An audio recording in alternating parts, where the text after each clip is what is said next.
Text cash to 63232. One entry costs £2 plus one standard network rate message. Or text bonus to 63232. 5 entries cost £5 plus one standard network rate message. Go to gbnews.com/win. Entries start from just £2. Call 0903 681 3232. Calls cost £2 plus your network access charge. Or post your name and number to GB12 PO Box 8690 Derby DE1 9TT. UK only. Entrance must be 18 or over. Lines close at 6 p.m. on the 4th of April. Please check the closing time if listening or watching on demand. Good luck.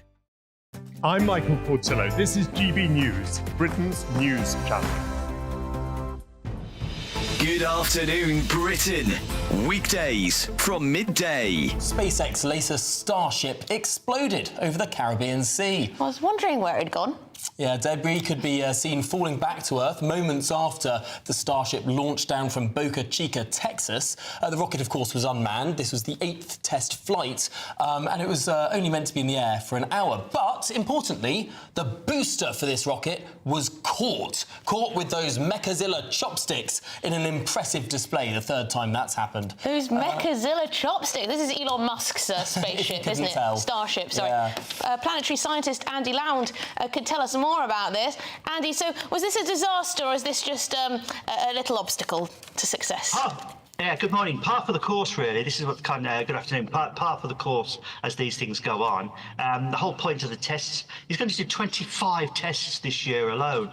And the interesting thing about this is you actually see the staging of it, where you've got the first stage, the booster, and then the second section, which is the ginormous rocket, which actually lifts off. The first stage, they seem to have got that cinched now, how it works quite well, coming back and landing in the chopsticks, absolutely breathtaking. The second stage, the Starship, was actually the new version of it, which they're testing out completely. And unfortunately, the first testing, the last test failed, and that was due to, it looks like, some frequency issues, which caused a frequency to go too high, which caused damage to the piping, which led to a fuel leak and a fire, which led to destruction. They made a lot of modifications, which led to test 8. And unfortunately, though, it has failed again. So they need to have a look at exactly what the issues are which are causing these failures. GB News, the People's Channel. The royal family is an enduring symbol of tradition, unity and pride for Britain. At GB News, we celebrate what makes this country great. In our new royal newsletter series, you can join me, Cameron Walker, for Inside the Palace, an exclusive look every week that takes you beyond the gates and brings you the very latest from those at the heart of the monarchy. Never miss a royal moment again. Sign up now. Go to gbnews.com/royal newsletter and get the latest straight to your inbox.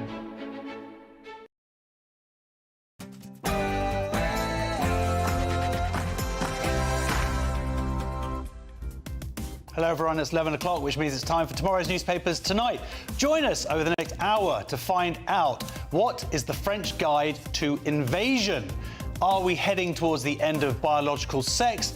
And could we see the end of the black cab? I'm Josh Howie. Tonight, I'm joined by funny people Kerry Marks and Paul Cox to take you through Thursday's top stories. This is Headliners.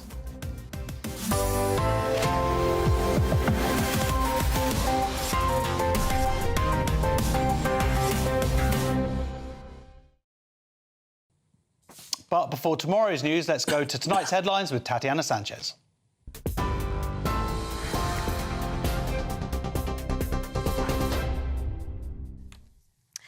Josh, thank you very much for the top stories. Volodymyr Zelensky says he believes lasting peace can be achieved this year with the support of the US after a phone call with the US president. Donald Trump says much of the discussion was based on the call made yesterday with President Putin to align both Russia and Ukraine in terms of their requests and needs. The Russian and US presidents agreed to a limited ceasefire on energy and infrastructure targets earlier this week, but airstrikes have continued as the Kremlin held off from accepting a 30-day truce. Zelensky said last night's drone attacks on Ukraine's infrastructure showed Russia's not ready to end the war. During his call with Trump today, Zelensky asked for additional air defense missiles to protect Ukraine's civilians, and the US president said he'd work with him on that, but that they'd look at what was available in Europe. A 51-year-old British man was injured in a strike in Gaza, the demining charity he worked for has said. Darren Cormack, the chief executive of Mines Advisory Group, says he was among 5 people injured in an explosion at a UN Office for Project Services facility in Gaza that also killed a UN worker. The United Nations says the circumstances of the incident remain unclear. It follows overnight strikes on Monday, which killed at least 413 people along the Gaza Strip, according to Hamas officials. The Israeli Prime Minister said those strikes were just the beginning, and today we know that Israel has launched a limited ground invasion to retake part of a key corridor in Gaza.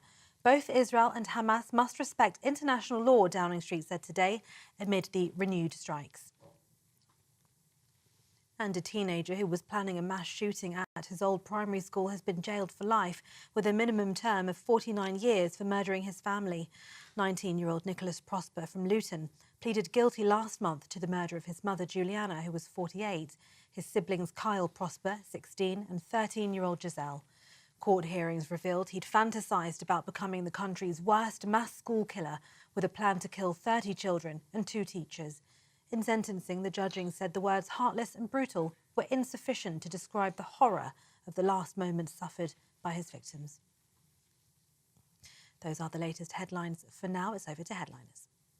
For the very latest GB News direct to your smartphone, sign up to News Alerts by scanning the QR code or go to gbnews.com/alerts.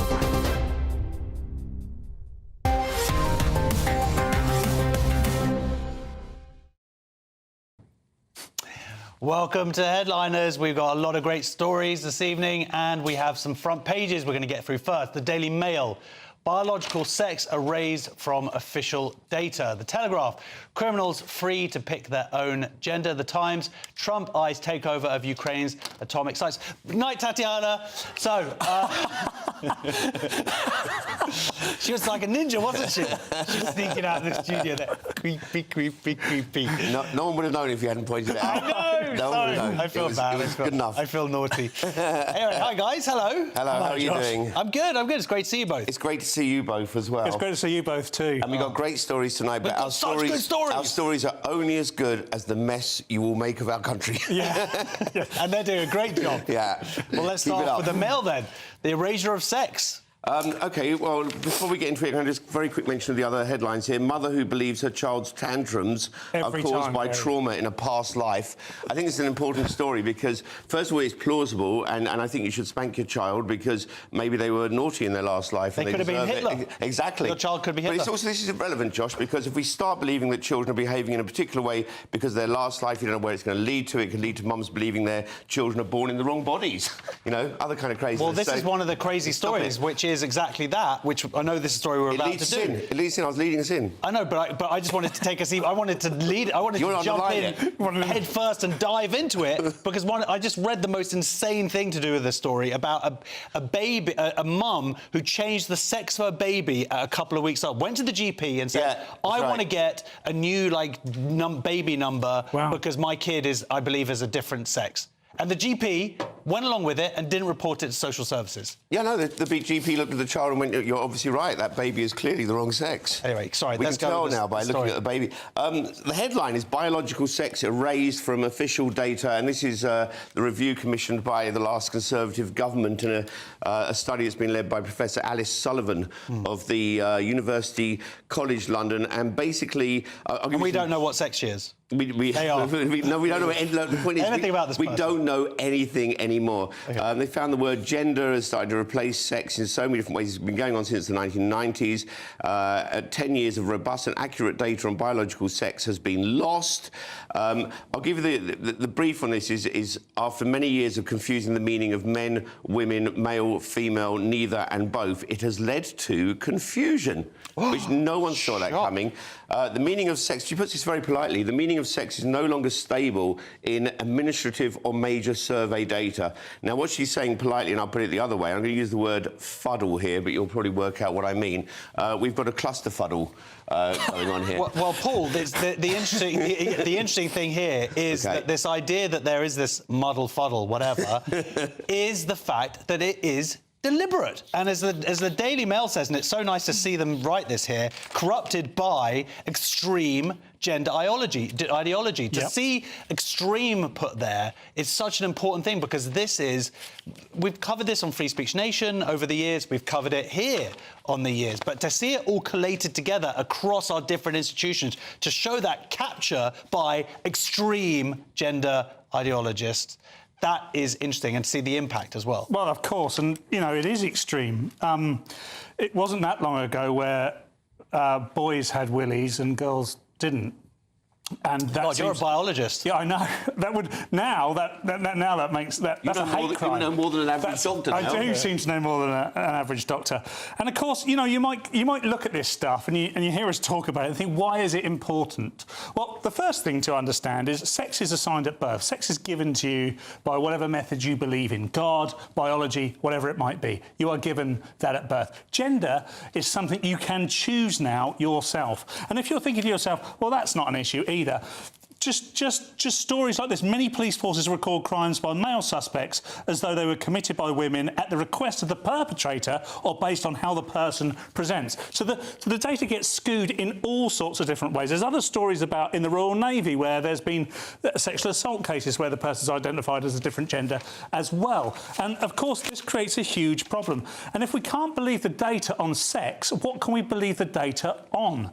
I mean, to be slightly amusing here, Alison Sullivan, who does work for the University College London, has done a good job here, but she did say she investigated all public bodies, which I think is taking this just a little bit too far. What kind of bodies were they? I mean, that was talk about taking the job seriously, Josh. I say again, it was a clusterfuddle, and this runs through almost every institution. That's what's so interesting about this study. This is massive. Collates it all and shows the implications for the NHS, for the police force, for everything. We've had years of the police going, there's been a crime, we're looking for a man or a woman, or we'll find out when they tell us. They say we're looking for a woman. When they let us know what they are. And it also runs through the NHS, which should have been the backstop for all this. It should have been the NHS saying, no, it matters. Because as it's come out from these studies, missed cancer screenings and other things. Yeah, other medical, doctory stuff. Things I hear. But it's so nice here to say statistics are not a means of personal self-expression. Well, unfortunately, for the last 10 years, they have been. Also, pay gap, by the way, just another one. Oh, that was a good one. Yeah, I like that. A lack of reliable data has found has impacted. So everyone's impacted, including women's the pay productivity gap. has gone up. Yeah, but now it turns out it's all men. Yeah, totally. That's important. And they're committing all the crimes. Yeah. Daily Telegraph, then, please, Paul. Yeah, well, there's a couple of stories here. As always, the Telegraph is full of stories. Good value for money. France to hand citizens a guide on what to do if they're invaded. They've given them a pamphlet. Get the English people, save them. Yeah, it just says... come on, England. It's Britain. It's just one page and it says, we surrender. Yeah, no. don't do the same as last time. Right, no. Here's your white flag. I mean, this is very interesting. They've kit. handed out a 20-page pamphlet to say to the British citizens, to French citizens, that should Russia invade in some way, these are the things you should do. Now... Learn Russian. Learn Russian really quickly. Learn Russian as quickly as you learned German the last time round. the Jews. I mean, are we on the verge of war? I don't know if we are, but, you know, these sorts of things do scare us into believing so. They're actually saying it's not because of Russia invasion, it says in this, but it's because of the Russian invasion. It's because they're afraid of Russia, be aliens. Right? Aliens, maybe it is. Learn Zork. So they've got a continuation of the story we just did in the Daily Mail, criminals free to pick their own gender. So now this report has come out, by the way, which obviously came through under the Tory government, even though they instigated the report, trying to sort of fix themselves before they were kicked out. But now Labour basically said, no, we're not going to change... it's a massive report, and if evidence doesn't suit us, so they're not happy with it. So basically, criminals are free to pick their own gender until Labour actually pull their thumb out. Of whatever genderless hole that they put it in. Yeah. But, I mean, it's incredible. You know, we sit here and I keep saying this, we discuss it on all the shows that we do here. And the reason we do is because this is utterly mental. Well, I want to name names, but someone on the last show was saying how, no, this isn't going to happen. And I was just sort of watching it going, This has been happening. What do you mean this isn't going to happen? All of this is the after effects of it, not will it happen. There's a story here, interesting. Gun laws tightened. Yeah. This is I don't want to get into the whole teenage killer and all that because it's so horrible. But on the plus side, they're looking at making sure that people who sell guns, and even if it's a private sale, then report that to the police. That seems like such common sense. And the reason they're doing it is because of the story you were talking about. We won't go into detail. This is Nicholas Prosper. He was actually able to purchase a double-barrel shotgun with 100 cartridges from a private seller. Now, I didn't even know that was a possibility. I thought our gun laws were so tight that you couldn't do that. Of course, I guess if you work on a farmland or something like that, you possibly can. But no one's going to argue with this. Of course, this is a good idea. Well, you need 2 IDs now or 3 IDs to get a knife. But a shotgun, you just make up a little fake gun licence. It always fascinates me we do these things after something happens. You know, I mean, we could have done it before this happened, although I imagine that very soon, if Russia is invading, we're all going to be given guns and pamphlets. And a pamphlet. There's always a pamphlet. There's a tiny story before we move on. Not much to say about. Schools to blame for toxic masculinity. So we've got a few little stories coming up later about this. This is the TV series shine a light on us. But it's interesting. There's the first person I've said that the reason is schools. They're basically not selling a kind of boy-positive image. That's the closest I've seen so far of all the accusations of Tate and all the articles we'll be dealing with. Getting in the schools and sort of that seems to be where the issue is coming from. I was going to say exactly the same thing, Josh, so I'm not going to bother saying it. That's why. Can I mention very quickly also the Tour de France is coming to Britain, and I think we should be giving them cheese rolling. Oh, wow. You know, or maybe black pudding tossing or something. I don't know when it last came, but I remember it coming in '94. It came through Portsmouth in '94. I was still at school then. It goes in cycles. It does. That's a great story. 2014 as well. So, let's go on to the Times quickly. We've got a sort of Ukrainian update. Trump eyes takeover of Ukraine's atomic site. So he's just pushing, as much as he can get from... Really, at the end of this, Ukraine's going to have nothing, are they? They're going to give away all their minerals, and any minute he's going to ask for Zelensky's bottom. I can't see where this ends, really. Zelensky says that they've already agreed to peace, but still he's getting nothing so far from Putin and just wants more and more from Zelensky. The stories coming out are so mixed. I have no idea if there's a very, very conditional ceasefire from Putin, which he seems to have already reneged on. Zelensky seems to have offered the world and said, look, we'll have peace, please, let's have a ceasefire. Trump says he's going to deliver peace. Now, I want him to, and a few of us, including me, have stood behind him and said, go for it, mate. But nothing seems to be happening. It's all very good saying you're going to take atomic sites and minerals, but unless you're willing to fight Russia, because Russia aren't in a ceasefire at the moment, then I don't know what you're going to do. He's got to produce the goods, Trump. I think the pressure's on. Well, it is on, and as you say, the Zelensky, they had their telephone call. This is the first time they've spoken since the disastrous White House appearance, and Zelensky seems to have... Did he dress up for it? Did he wear a suit to the phone call? He just took a little selfie. Let me just see what you're wearing quickly. No, it's fine. So there is, of course, a seeming hypocrisy here. It's it seems unfair. Zelensky wants peace, of course he does, for his people, but if anything's going to be shown is that Putin is a monster. And there's a thin chance that Trump is putting him in that position where it will show so certainly that he can then throw in everything at Putin and have us take all the frozen Russian assets and so on, which would really affect them. There's lots of things he could do, but we're not seeing it already real. Well, I hope he hurries up. Let's have a look at some more front pages. We have The Guardian. Biggest cut since austerity era as Reeves tries to plug the budget deficit. The Mirror, I'd do it all again. Please don't. And the Daily Star, what a flippering fab. Welcome home. Fap? I don't know what that is. So let's go to The Guardian, please, Paul. Yeah, biggest cut since austerity era as Reeves tries to plug budget deficit. So lots of things coming up next week. Rachel Reeves will announce the biggest spending cut since austerity in next week's spring statement. So she's ruling out tax rises as a way to close the budget deficit. But essentially here, economists are saying that cuts will harm key public services despite Labour's promises to undo years of decline by the Conservatives. Now, economically, Labour seem to be incredibly Tory on this. I think so, from a social sense, they're not, but I don't see as they've got any choice.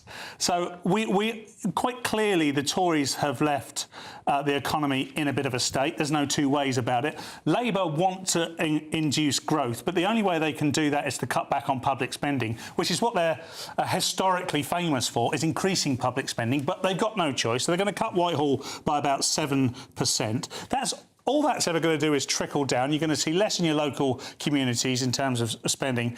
And I'm not sure how that induces growth, Josh. I'm not sure. I mean, but I think they're doing the right thing. I don't think they could do anything else. Well, spending more isn't going to induce growth. Because no, I mean, people would argue that it could do, but I don't think we've got nothing to spend. It depends also what that money's being spent on. If it's infrastructure, jobs, but if it's spent on an ever-increasing welfare bill, then, of course, that money is sort of going nowhere. Sure. I mean, apart from keeping people alive. But yes, Labour's problem is getting anything past Labour, of course. Yes. And but they got in on growth promises. That was really the ticket they were using, and that's not the economy has. We found out only recently this week it's shrunk only a tiny bit, but still that's significant at the beginning of the year. It's the opposite to everything their policies are supposed to be about.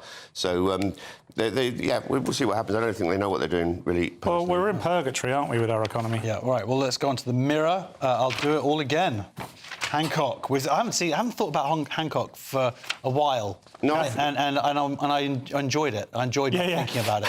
I forgot he exists as well, completely. Now now he's back. The COVID inquiry has brought him back. I would say it's almost worth not doing the COVID inquiry just so we know. So he doesn't come out again, He has defended the VIP lane that allowed powers of Tories to be fast-tracked for multi-million-pound PPE deals during the pandemic. Basically, he's saying that he'd do it all again. He and his friends are apologising all the way to the bank, or rather not even apologising on the way to the bank. And there's so much scandal going on with all this, it's hard to know what is or isn't anymore. But he talks about his... I don't know what this story is, the landlord of his local pub. Oh, you don't remember that? Yeah, basically his landlord messaged him and said, I can sort out some PP. I've got some in around the garage, mate. Oh, really? Yeah. Well, I suppose you couldn't sell booze to it for a while, so that's, sell his mate out. He had a good reputation, apparently.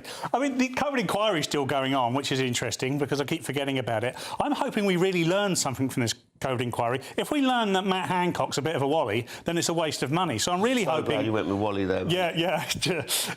I can't say anything else, as you well know. But we need to learn a lot of things from this inquiry. I think all of us want to know a lot of things. I'll tell you what, who needs to learn? My middle child needs to learn some maths and English, which she missed out on. It's a great point. It affected children horrendously. That's what he needs. He needs to learn what 1 + 1 is. Hold on, you were homeschooling, weren't you? You were the teacher, right? God, I was such a bad teacher. Daily Star has the astronauts. What a flippering fab welcome home. So this is Sunny Williams and Butch Wilmore. They were the two female astronauts that were stranded in space. The two no, Butch Wilmore, that's a bloke, mate. Is it? I mean, I don't know. Come on. You've got the UK government that we don't record sex. I've just seen the data. Sorry, I don't know which... I mean, Butch Wilmore could still be a woman, but let's assume it's a man. I thought that's a man. What have you been watching online? What videos have you been watching? I've been watching everything you expect me to watch. So Sunny Williams and Butch Wilmore, they were stranded in space for 9 months, Josh, and they're back. And they've landed, and they've been welcomed back by 2 dolphins. Everybody was saying it was AI. It said it's all fake. It's not real. Did you see that? The video? No, I didn't. But I would expect that. Yeah, we expect. Here's the most interesting thing I found out is that guess how much money they're going to make? The astronauts? Yeah. I don't know. Some £4 a day. What do you mean? They signed something in their contract. No way. Yeah, so they're basically going to come back. That's awful. I know. They were on a price job. Wow. They said, we'll do it for 900 9 grand, and they were out there for 9 months. I'm not sure what this story is about, though. Just a couple of dolphins came out. Yes, because dolphins will come out for anything. It's a great ending to a film. Oh, well, right. Dolphins are going to have their own close encounter. No, you know what? Maybe the dolphins sensed some sort of alien residue on the spacecraft. They were like, we're going to go back up to space. Oh, I see. They thought their original friends were coming back to collect them. I've watched too much. I've been reading too much Douglas Adams. OK, we're going to have a little break now. Come back to find out a group of Labour MPs seeking to steer young men away from toxic influences. Labour MPs, weren't you the ones who sort of created that whole thing? Right, see you in 2 minutes. You don't have to go.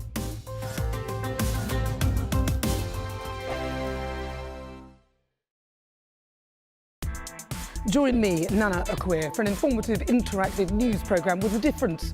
It's fun. No, he didn't say that, Dave.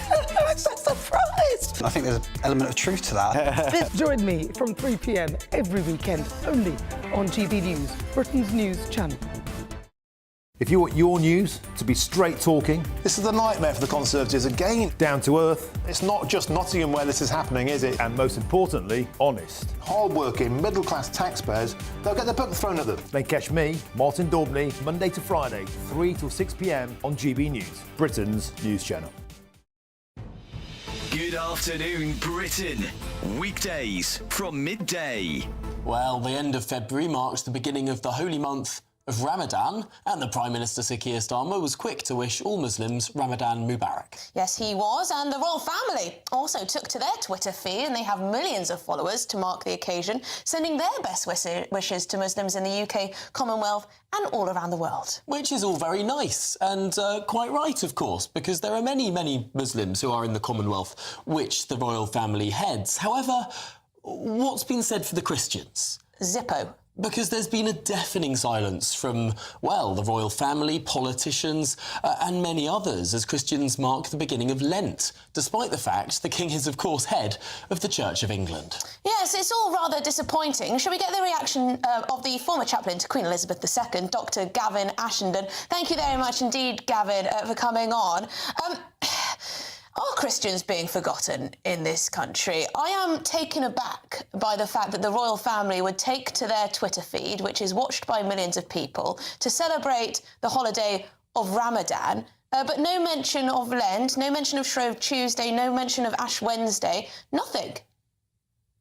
Yes, it's all very odd and it's not easy to understand because, as you quite rightly said, it's the right and courteous thing to do to wish Muslims well on what is for them a very important feast day. Why would we not want to be courteous and generous and supportive to people quite rightly pursuing their own religious devotions? But it's as well as two-tier policing, we appear to be having two-tier religion in this country because, as you say, there's complete silence for the Christians who still make up nearly 50% of the country. GB News, the People's Channel. We're proud to be GB News, the People's Channel. And as you know, we always love to hear your views. Now, there's a new way of getting in touch with us at gbnews.com/yoursay. By commenting, you can be part of a live conversation and join our GB News community. You can even talk to me, Bev Turner, or any of the members of the GB News family.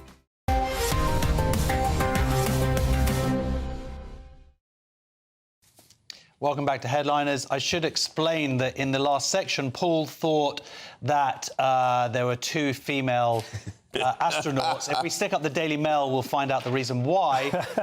He thought that those were two different women, as opposed to the same woman who has unfortunately been in space for 9 months. So that gives you an indication of the impact of, and also the fact that Paul can't read.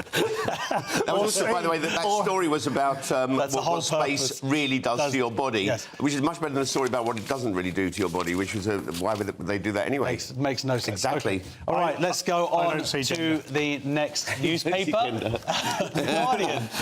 Paul Cox is planning on moving to Romania. Yes. No, I'm not. A group of Labour MPs seeking to steer young men away from toxic influencers. So this is all about the manosphere, and this is a dozen Labour MPs, and they appear to have been influenced by former England manager Gareth Southgate, amongst other things, who spoke of his fear of callous, manipulative and toxic influencers affecting young boys in society. Yeah. Well, what they're really talking about here, and rightly so, is that there's this huge void for young boys in terms of people who can influence them. We don't really have any masculine, male, dare I say, alpha-type influencers that aren't especially toxic. Now, of course, they refer to Tate in this, and if he is the only influencer in that sphere, then we do have a problem. And the reason we have that problem is because we have demonised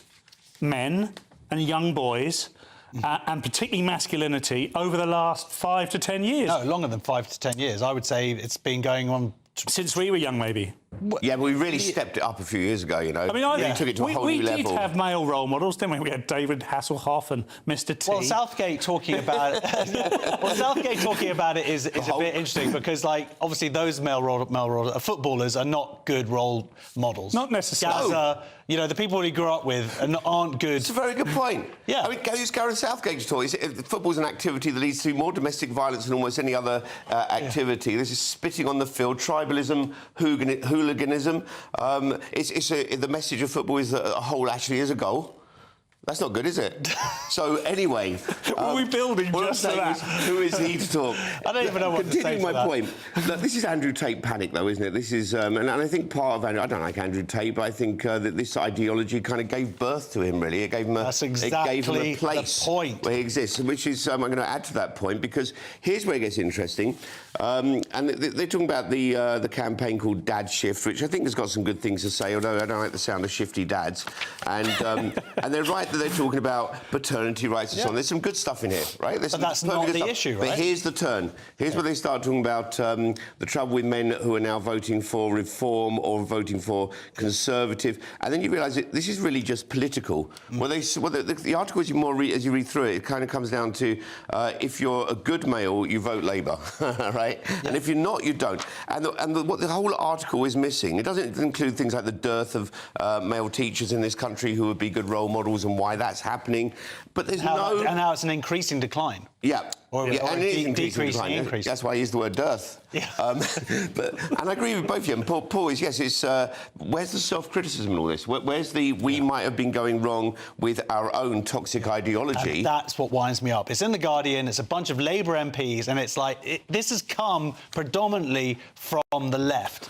And to blame Tate now feels like you're absolutely not getting the point of the issue. It's modern to blame Tate.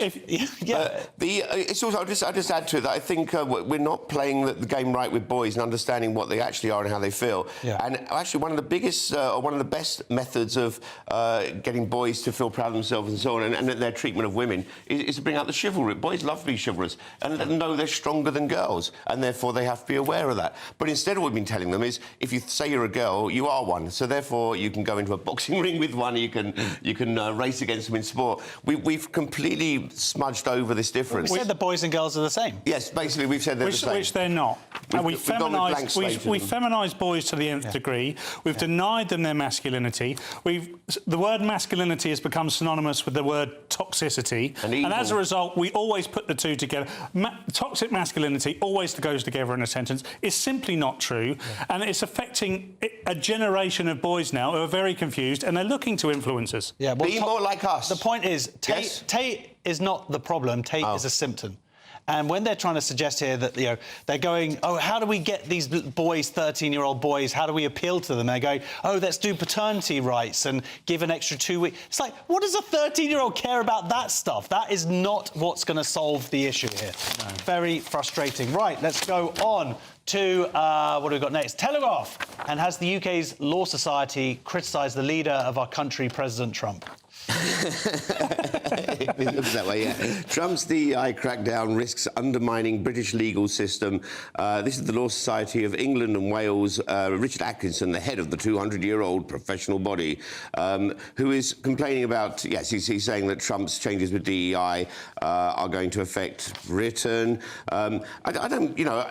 A company can employ whoever they want to within the law, right? No one is stopping diversity. No. It's just discrimination that this is about. And I think it's a point which they keep on missing. Trump will not care one iota about this. He says here, the legal sector, we believe that a diverse and inclusive profession is a resilient one. I don't mind people saying that, but what does it mean? These are just slogans, like diversity is our strength. Well, show me some diverse army beating another army. Show me some evidence that this is actually real. I love diversity, it's great. Yeah, but I don't know what you mean. The best lawyers are the resilient ones. Yes, apparently, yeah. Well, absolutely that. I mean, I think they're being entirely disingenuous here. The attacks on DEI aren't about preventing DEI. They aren't about the stuff that they're driving it home about, which is diversity and inclusion. It's about the discrimination it causes against the other groups, the majority groups. So that's the irony here, is they're breaking the law. That's the point of it, isn't it? Yes. They're breaking the law, and these guys are saying, hey, you're going to hurt the law if you break the law. that we are now going to break the law to hurt the law. And they talk about upholding the law and the rule of law. That upholds itself. I mean, we have to assume, by the way, let's imagine for a moment that all laws are good and equal. Now, that's a debate in itself. But, OK, we've got our laws.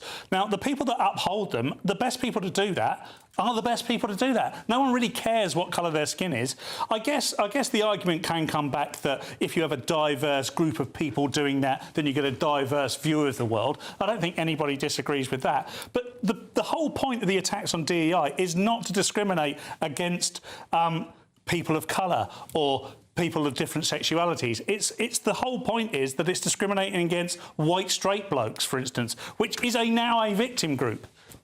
Yeah, and I'm looking at you, and I think we were saying before. And I'm looking over there, I'm thinking victim group, victim group in the corner. OK, look, loads of cracking stories still to come. We're also going to be doing the Trump administration. He is pausing $170 million in funds to UPenn over their trans athlete policy, which is basically allowing men to cheat. See you in 2 minutes. The royal family is an enduring symbol of tradition, unity and pride for Britain. At GB News, we celebrate what makes this country great. In our new royal newsletter series, you can join me, Cameron Walker, for Inside the Palace, an exclusive look every week that takes you beyond the gates and brings you the very latest from those at the heart of the monarchy. Never miss a royal moment again. Sign up now. Go to gbnews.com/royal newsletter and get the latest straight to your inbox. Join me, Camilla Tominey, for a frank and honest discussion with those in power that cuts through the spin and gets to the heart of the issues shaping our nation. You haven't confirmed that you want to stand as leader, but you haven't ruled it out either. This report basically says that he's not fit to stand trial. Is he indecisive? Incompetent? I deliver the dose of reality Westminster needs. That's the Camilla Tominey Show at 9:30 every Sunday on GB News. The People's Channel, Britain's news channel. We're proud to be GB News, the People's Channel. And as you know, we always love to hear your views. Now, there's a new way of getting in touch with us at gbnews.com/your say. By commenting, you can be part of a live conversation and join our GB News community. You can even talk to me, Bev Turner, or any of the members of the GB News family. This is Britain's Newsroom, where your voice matters. It's just astonishing. With expert analysis and honest opinion, we don't just keep you informed. We bring you unique perspectives you won't see anywhere else. Can't argue with any of that. When the news happens, it happens here. On Britain's Newsroom, weekdays from 9:30 a.m. Only on GB News. Hello everyone, Patrick Christie's here with an exclusive opportunity just for you, our incredible GB News viewers. We're giving you the opportunity to win a VIP studio tour right here at GB News HQ. Plus, you'll also get to meet yours truly. It's easy to enter. Just head to gbnews.com/community competition and follow the easy steps. Don't miss out. Enter now, and I'll see you soon at GB News. Full T's and C's apply. I'm Christopher Hope. From pop stars to politicians, I'll interview anybody in a pub who's got a political opinion. Join me every Friday on Spotify, Apple Podcasts, YouTube or gbnews.com, or wherever you get your podcasts. This is GB News, the People's Channel. Hi, I'm Michelle Dewberry, and my show is your opportunity to cut through all the noise and dive in headfirst to some robust debates. Ideas clash. Situation, isn't it? No, because the failure is you're deliberately avoiding my point. Nothing's held back, And if you think this is the end of it, wait for more. and we do not shy away from the difficult stuff. Sometimes I want to shake people and say, if only you understood. So join me on Dubes & Co. weeknights at 6 p.m. only on GB News, Britain's news channel.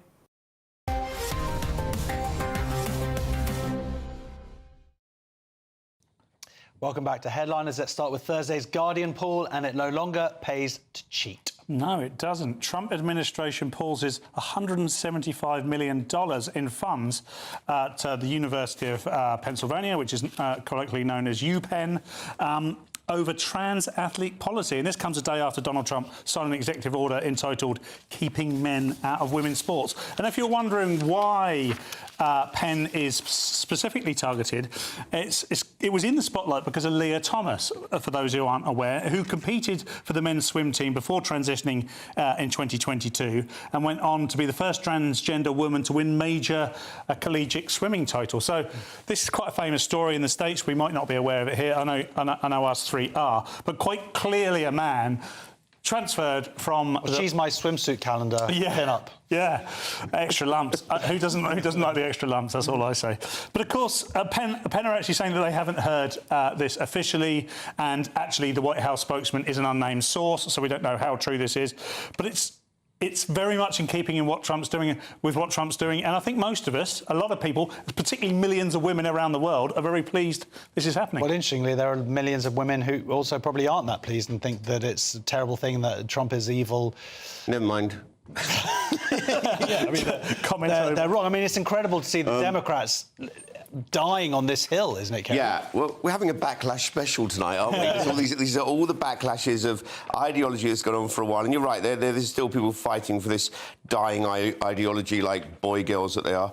And the point is, though, that they can have their ideologies, that's fine, but the public shouldn't have to pay for it. And that's what's been going on. The public have been paying for something which a lot of people are very much against. And they now all feel bullied by Trump and by this new legislation. But how... They weren't bothered when other people felt bullied by their ideologies and so on. This has gone on for so many years, and what they're showing is complete cognitive dissonance. Also, Colombia is part of the story, which is being defunded, or having some 400 million defunded, because the quite violent protesters started having there, which that's the way to do it, you know, get them in the purse. Well, this is what right Trump said this is what he was going to do before he got into power. Yeah. This 400 million thing, the interesting update to the Colombia story is that Colombia have now just said, yeah, OK, we'll go along with all of their requests. Yeah. So now at Colombia, you're not allowed to beat up Jews anymore. You can't call for can't call for the death of Jews anymore. Sorry, Colombia.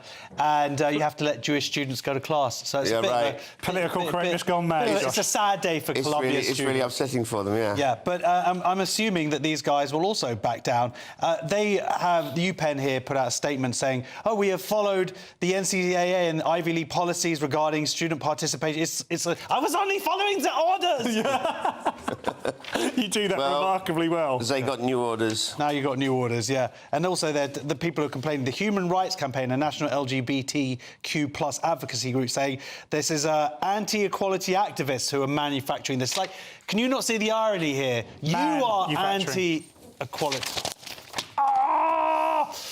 Indeed. Kerry, I bet this was a tough story for The Guardian to write, although you won't actually be able to read about this on X, ironically. They would have hated, right? Yeah. They're not on X, are they? They're not on X. No, that's a good point. Yeah, they put a thing up on X to say they're not on X. Yeah. So they've all gone off to their... They've gone to Blue Sky. Nice, comfortable, safe Blue Sky. Where all the paedophiles are and stuff. Shouldn't say that, but... No, well, I doubt there are any there. Here we go again. The value of... This is the value of Elon Musk's X, which, of course, used to be Twitter, rebounds to 44 billion purchase price, which is roughly where it was at, I think. It's come back up to it.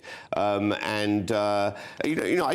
do think X has become an absolute cesspit, but I quite like cesspits, you know. People degrade cesspits as if they're bad, but... Has it got any worse? I guess it's... Yeah, well, I think some things about it, and I think it's ridiculous that you can't unfollow Elon, you know, that he just, like, appears non-stop. I don't think you can you? Just, like... I think that's a good point, actually, He's like a spoiled child at his own birthday party with a magician, because they go, me, choose me, every single time.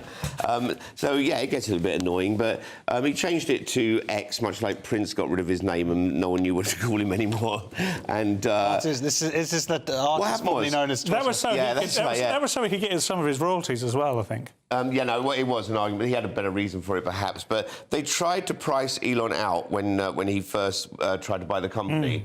And then we know there was some Democrat intervention to stop the advertisers going with him, which pushed them all out. So they did everything they could possibly to stop him, and basically they failed, and X is coming right back up again. Part of this is because their costs are so low now. So they've just cut... He's doged it. He's doged it, and I think they got rid of 90% of their staff, and it still works fine. Whilst introducing a whole bunch of innovative features like community notes and making it a much better app, not just even because of the free speech stuff. Even though, of course, I get more death threats than I used to. There are downsides, yeah. He bought it to protect free speech, and I think he's achieving that. You know, other than we have to listen to him. Yeah. It's remarkable that it's gone from $44 billion to $10 billion because they tried to sabotage the advertising, back up to $44 billion.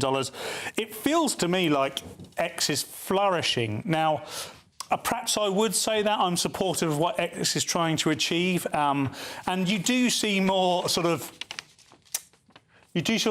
gritty views on there, so that it's not such a safe space to be anymore if you're easily offended, I guess. I guess not.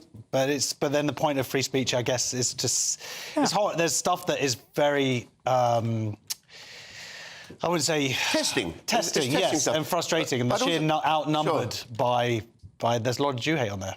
There's a lot of really bad stuff on there, yeah, sure. And racism. But I'd also say with Elon, you don't have to like him to admire that he's a workaholic. He's very single-minded. He gets an awful lot done.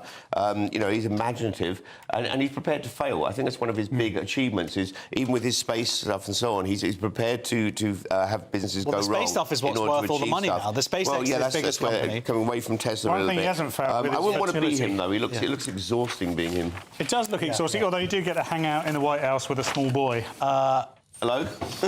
Shifting over to The Independent, Kerry, and J.K. Rowling really should be more grateful to those actors for making her rich. J.K. Rowling takes aim at Harry Potter stars Daniel Radcliffe, Emma Watson and Rupert Grint on social media. This is really, it's just she answered a question. She was asked on Tuesday, what actresses instantly ruins a movie for you? And she responded, 3 guesses. And then she said, sorry, but that was irresistible. She was making a joke, and then afterwards she added a laughing face emoji, but it wasn't enough. She's a monster. It is evil. It is unforgivable. It sounded first like it was going to be a vicious attack, but it was just that. When she said 3 guesses, I think she meant 1 guess for each of them, for Daniel Radcliffe, Emma Watson and Rupert Grint. And then the story sort of goes through the history here where they started calling her a TERF, which TERF, to me, it sounds like earthy, doesn't it? Earth is TERF. Yeah. So it always sounds like someone who's down to earth. Radcliffe was the first of the Harry Potter trio to speak out against Rowling's views on transgender, and he said women are women because he doesn't realise that magic only works when you're in character. You know, and he thought it'd work off screen, but it doesn't. But yeah, anyway, so they're just. I mean, Paul, the thing is about J.K. Rowling. I mean, is there no end to the crimes? I mean, she was a billionaire who basically donated so much money. She's not a billionaire anymore. She single-handedly got children to read. She defended Jews during the Corbyn era. I like her. I mean, there's nothing. I mean, she stood up for women's rights. Evil. What is wrong with this woman? Well, I don't know, but it does really upset people. I once got called unsafe for supporting J.K. Rowling. Wow. And I'm not unsafe. I'm a soft, cuddly bear. But that's exactly what an unsafe person would say. That's a red flag to me. Yeah, absolutely. But she has every right to aim fun at these 3. She look. That each of them, you can argue whether they're talented or not. That she gave them an opportunity. That argument. Yeah. Without her books, they would not have had the opportunity, and that opportunity has afforded them the best life financially they could have ever imagined. And I think they owe a gratitude for that. I really do. Older film star takes physical advantage of hot young star in The Guardian, Paul. Yeah, talking about unsafe. I'd feel stifled by that. So this is Gwyneth Paltrow told intimacy coordinator to step back on new film with Timothy Chalamet, sorry. The actor... You've got a teenage daughter and you can't even pronounce it. I know, she would know this. She would know this. I don't watch anything. The actor who shares a number of sex scenes, apparently lots of sex scenes with Chalamet, something, in a new film, Marty Supreme, apparently the film's called. She said, I'm from an era where you get naked and get into bed. Great era. Cameras on. That was a great era. A great era. I was there for some by of the that. way, describes my foreplay perfectly. Get naked, get into bed, wallop. She's 52, he's 28. He's like the hot, gorgeous She's like, dude. don't interfere. Yeah, she's like, stay back. Let me... I got this. I'll go through it for everyone. I'm a hero. Intimacy coordinators are just perverts, basically. They're failed stunt coordinators. They were introduced after Me Too, weren't they? Yeah, they were. It came out of the Me Too movement. And you can't be safer. You're in an environment where there's a host of cameras on you and a whole team of people watching. You know, if anything does happen, it's going to come up in court, it's right? hypocrisy, right? I mean, that if a guy was like, you know what, I got this, we don't need the intimacy coordinator. Yeah, that would be wrong. That would be a worry. All right, we've got one more section to come. We have some great stories. The end of Black Cabs. See you in 2 minutes.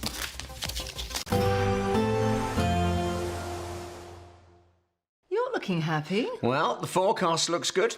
So you've sorted the travel insurance then? All Clear Travel Insurance sponsors GB News Travel Destinations Forecast.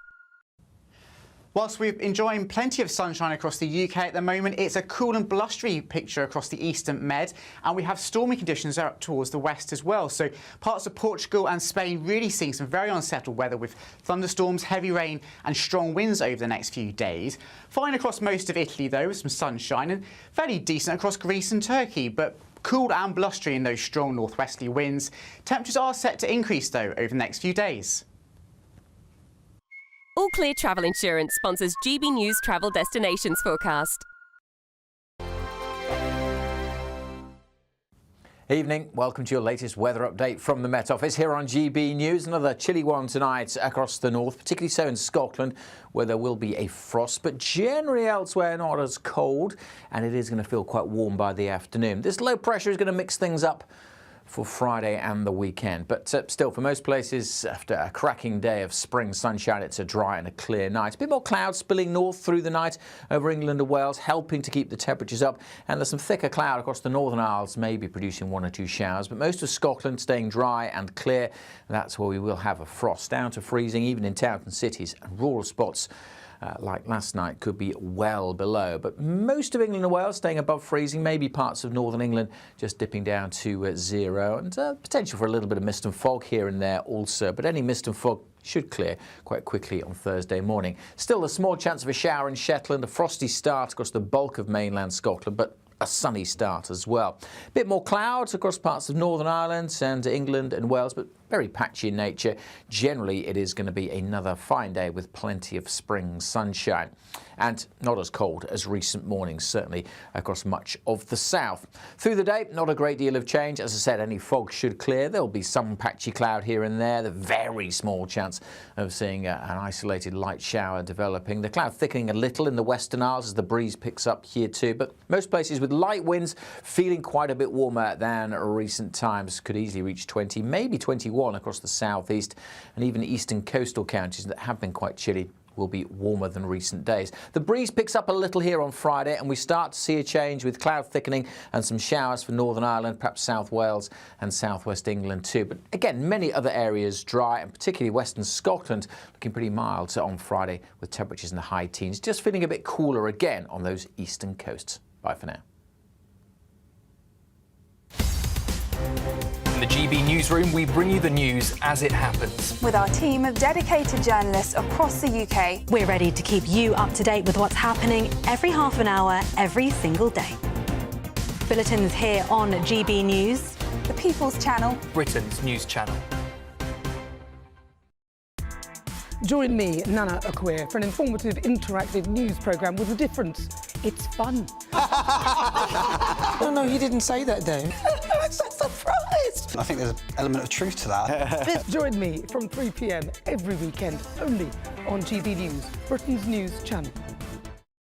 If you want your news to be straight talking... This is a nightmare for the Conservatives again. Down to earth. It's not just Nottingham where this is happening, is it? And most importantly, honest. Hard-working, middle-class taxpayers, they'll get their book thrown at them. Then catch me, Martin Daubney, Monday to Friday, 3 till 6 p.m. on GB News, Britain's news channel.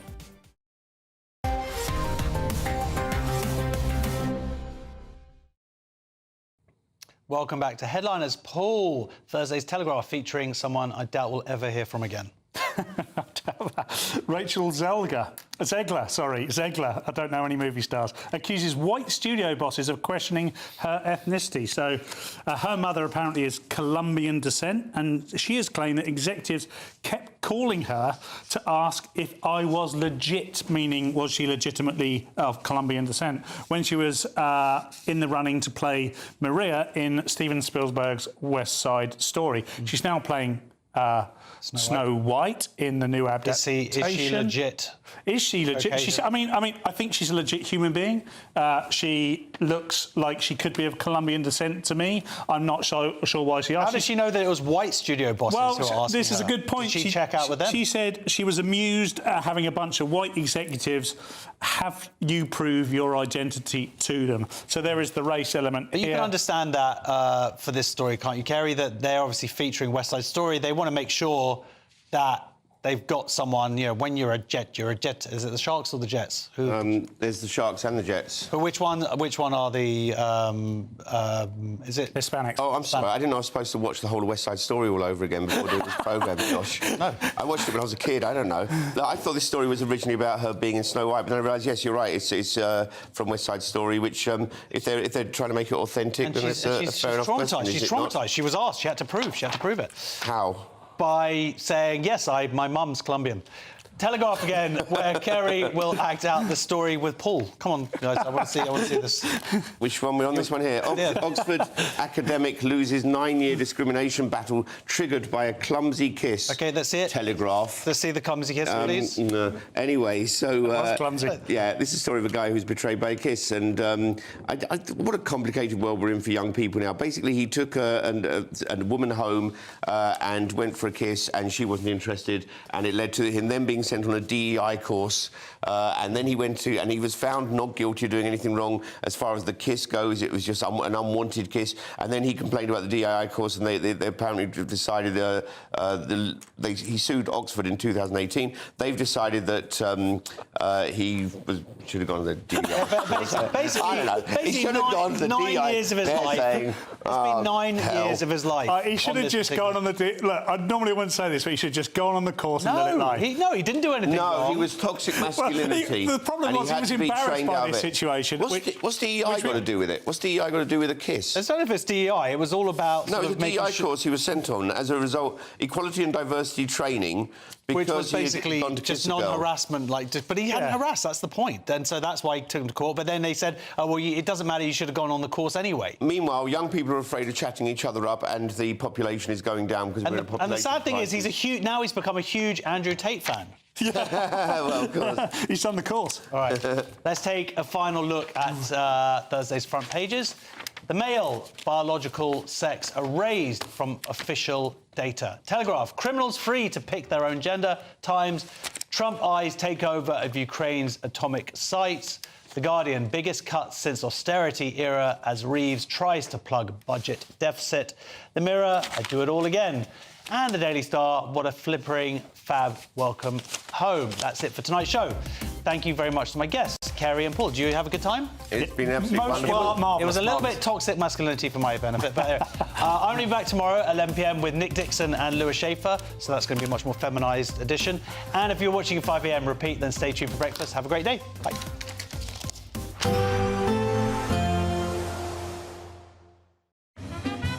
A positive outlook through the night will power through to a bright day ahead. Boxed Home Battery Storage, sponsors of weather on GB News.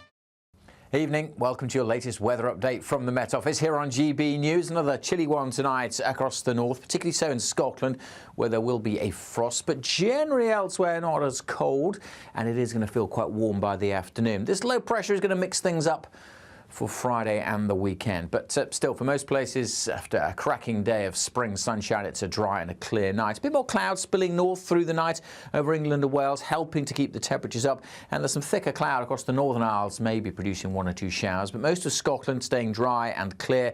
That's where we will have a frost, down to freezing, even in towns and cities, and rural spots like last night could be well below. But most of England and Wales staying above freezing, maybe parts of northern England just dipping down to 0, and potential for a little bit of mist and fog here and there also. But any mist and fog should clear quite quickly on Thursday morning. Still a small chance of a shower in Shetland, a frosty start across the bulk of mainland Scotland, but a sunny start as well. A bit more clouds across parts of Northern Ireland and England and Wales, but very patchy in nature.